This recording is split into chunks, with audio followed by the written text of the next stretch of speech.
நாங்கள் இன்னைக்கு பிரியாணி செய்ய போகிறோம். எங்கள் நேட்டிவ் பிளேஸ்க்கு வந்திருக்கோம். எங்கள் நேட்டிவ் பிளேஸ் வந்து நாகப்பட்டினத்துக்குள்ள தாண்டி வந்து இதெல்லாம் ஒரு மேலப்படைக்கு வந்திருக்கோம். இதுதான் எங்கள் பாட்டி வீடு. அதனால வந்து நாங்கள் இன்னைக்கு வந்து ரொம்ப ஹாப்பியாக இருக்கோம். பிரியாணி செய்ய போகிறோம் எல்லாரும் சேர்ந்து. அதனால நாங்கள் பிரியாணி செய்ய போது எப்படின்னு உங்களுக்கு காட்ட போகிறோம். நாங்கள் எப்படி செய்ய போகிறோம் எங்கள் வீட்டு காட்ட போகிறோம். அதனால வாங்க போகலாம். பாருங்க என்ன செய்றாங்க. எங்க ரெண்டு வெங்காயம் தக்காளி கட் பண்ணிட்டு இருக்காங்க. லெமன் எல்லாம் எல்லாமே ரெடி ஆயிட்டு இருக்கு. அம்மு நீ என்னடா பண்ற? அம்மு பச்சை மிளகாய் அம்மே இங்க பாரு என்ன பண்ற நீ? அம்மே பாரு என்கிட்ட சொல்லு. இங்க பாரு என்ன பண்ற நீ? மிளகா என்ன பண்ற?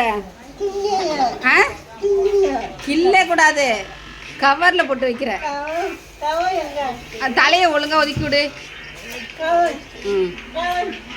ஒரு கவர்ல போட்டு வை. பச்சை மிளகாய் கவர் இரு. ஓகே இரு. என்ன போடவா நம்ம